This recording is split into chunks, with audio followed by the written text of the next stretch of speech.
Friends, Kateel ಜಾತ್ರೆಯ ಹಾರಾಟದ 3ನೇ ಭಾಗಕ್ಕೆ ಎಲ್ಲರಿಗೂ ಸ್ವಾಗತ. ಕಟೀಲಿನ ದೇವಿಗೆ ಹಾರಾಟದ ದಿನ 2ನೇ ಭಾಗದಲ್ಲಿ ಕಟೀಲು ದೇವಿ ಎಕ್ಕಾರಿನಿಂದ ಆಗಮಿಸಿ ಕಟ್ಟೆ ಪೂಜೆಯನ್ನು ಸ್ವೀಕರಿಸುತ್ತಾ ಕೊಡಮಣಿತಾಯ ದೈವದ ಭೇಟಿಯ ನಂತರ ಮಹಾರಥೋತ್ಸವ, ನಂತರ ಜಳಕದ ಕಟ್ಟೆಗೆ ಬಂದು ಪೂಜೆಯನ್ನು ಸ್ವೀಕರಿಸುವ ತನಕ ನೋಡಿದ್ದೀರಿ.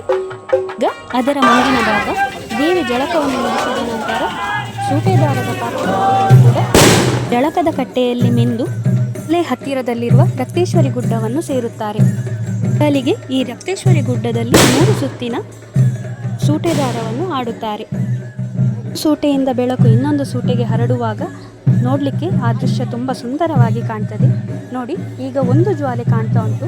ಹೀಗೆ ಈ ಜ್ವಾಲೆ ಒಂದೊಂದೇ ಜಾಸ್ತಿ ಆಗ್ತಾ ಅಲ್ಲಿ ಬೆಳಕು ಹರಡ್ತದೆ. ರಕ್ತೇಶ್ವರಿ ಗುಡ್ಡದಲ್ಲಿ ಈ ಸೂಟೆ ಹಚ್ಚುವ ಮೊದಲು ಕತ್ತಲು ಆವರಿಸಿಕೊಂಡಿರ್ತದೆ. ನಂತರ ಈ ಸೂಟೆಯ ಮೂಲಕ ಬೆಳಕು ಹರಡಲಿಕ್ಕೆ ಪ್ರಾರಂಭವಾಗ್ತದೆ. ಈ ದೃಶ್ಯವನ್ನು ನೋಡಲಿಕ್ಕೆ ತುಂಬ ಸುಂದರವಾಗಿ ಕಾಣ್ತದೆ.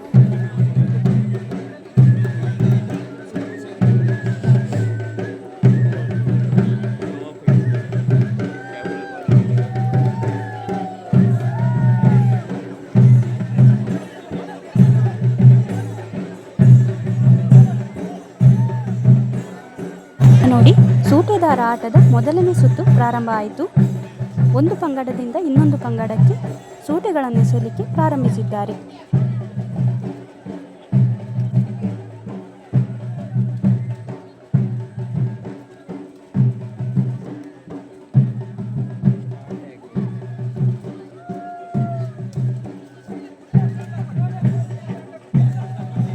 ಕಟೀಲು ಜಾತ್ರೆಯ ಸೂಟೆದಾರದಲ್ಲಿ ಅತ್ತೂರು ಹಾಗೂ ಕೊಡೆತ್ತೂರು ಊರಿನ 2 ಗುಂಪುಗಳು.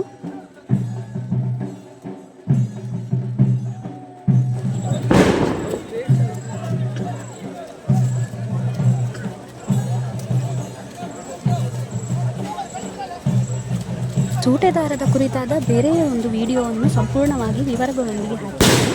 ಅದನ್ನು ನಾನು ಡಿಸ್ಕ್ರಿಪ್ಷನಲ್ಲಿ ಲಿಂಕ್ ಹಾಕಿರ್ತೇನೆ, ಅದನ್ನು ನೋಡಿ.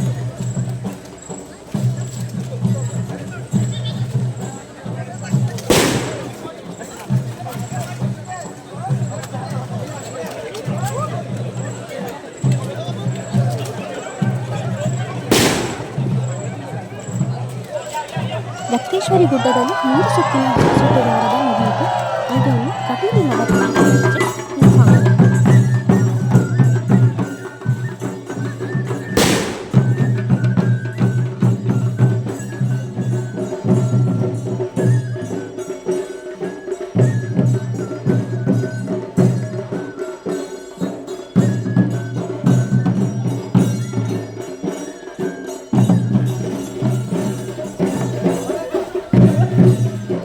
ಸೂಟೆದಾರದ ಭಕ್ತರು ಸೂಟೆಯನ್ನು ಕೈಯಲ್ಲಿ ಹಿಡಿದುಕೊಂಡು ರಥಬೀದಿಯನ್ನು ಸೇರ್ತಾ ಇರುವ ದೃಶ್ಯವನ್ನು ನೀವು ನೋಡ್ತಾ ಇದ್ದೀರಿ.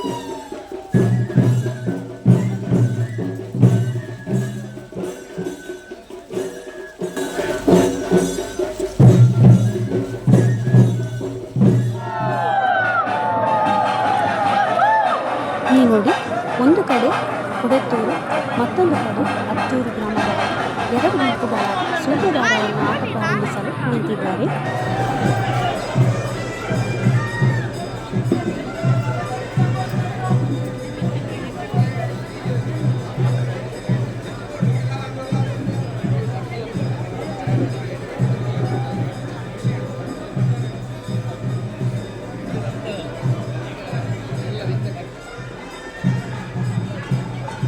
ಈಗ ರಥಬೀದಿಯಲ್ಲಿ ಸೂಟೆದಾರರ ಸುತ್ತು ಪ್ರಾರಂಭವಾಗಿದೆ.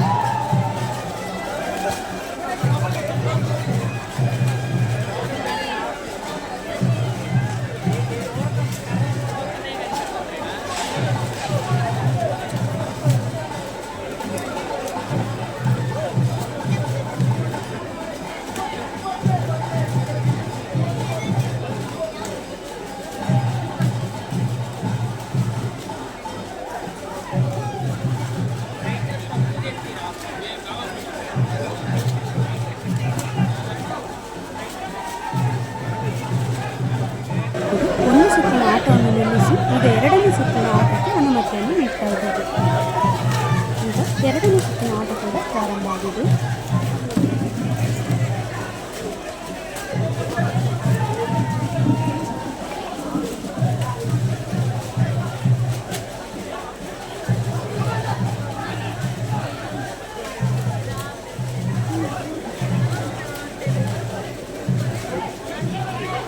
ಈಗ ಮೂರನೇ ಸುತ್ತಿನ ಆಟ ಕೂಡ ಪ್ರಾರಂಭ ಆಗಿದೆ. ಈಗ ನೋಡಿ, ಒಂದು ಗುಂಪಿನ ಬಳಿ ಪಂದ್ಯಗಳು ಕಡಿಮೆ ಆಗ್ತಾ ಬಂದಿದೆ. ಈಗ ಆಟವನ್ನು ನಿಲ್ಲಿಸಲಿಕ್ಕೆ ಅನುಮತಿ ಬರ್ತದೆ. ದೇವರಿಗೆ ಜಯಘೋಷವನ್ನು ಕೂಗುತ್ತಾ ಆಟವನ್ನು ನಿಲ್ಲಿಸಿ ಸೂಟೆದಾರದ ಸೇವಕರು ದೇವಸ್ಥಾನದ ಒಳಗೆ ಹೋಗುತ್ತಾರೆ.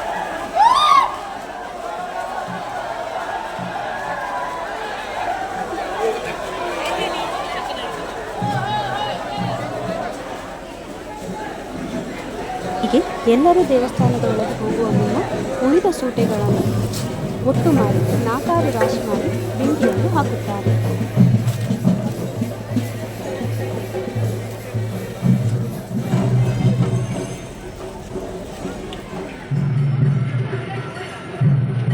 ಸೂಟೆದಾರ ಆಡಿ ಬಂದ ಭಕ್ತರು ದೇವಸ್ಥಾನದ ಒಳಗೆ ಹೋಗಿ ದೇವರಿಗೆ ಕೈ ಹಿಡಿದು ಹೊರಬರುತ್ತಿದ್ದಾರೆ.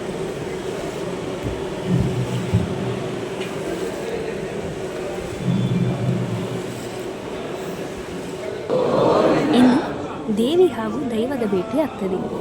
ಹಾರಾಟಕ್ಕೆಂದು ಹೊರಗೆ ಹೊರಟ ದೇವಿ ಈಗ ಒಳ ಬರುವ ಸಮಯ. ಅದಕ್ಕೆಂದು ದೇವಿಯ ಪಲ್ಲಕ್ಕಿ ಈಗ ಹೊರಟಿದೆ.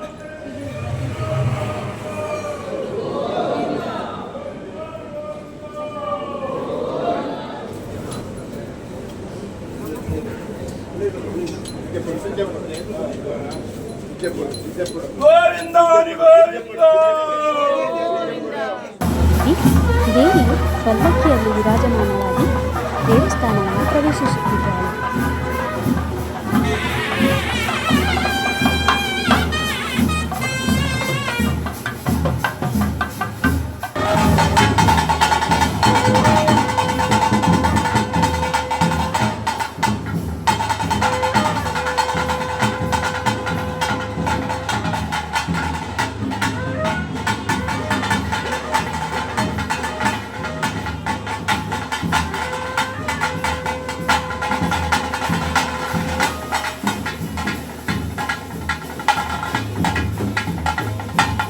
ಶಿಬರೂರಿನಿಂದ ಬಂದ ಕೊಡಮನಿತಾಯ ದೈವ ಹಾಗೂ ಕಟೀಲಿನ ದೈವದ ಭೇಟಿಯಾಗುವ ಸಂದರ್ಭ.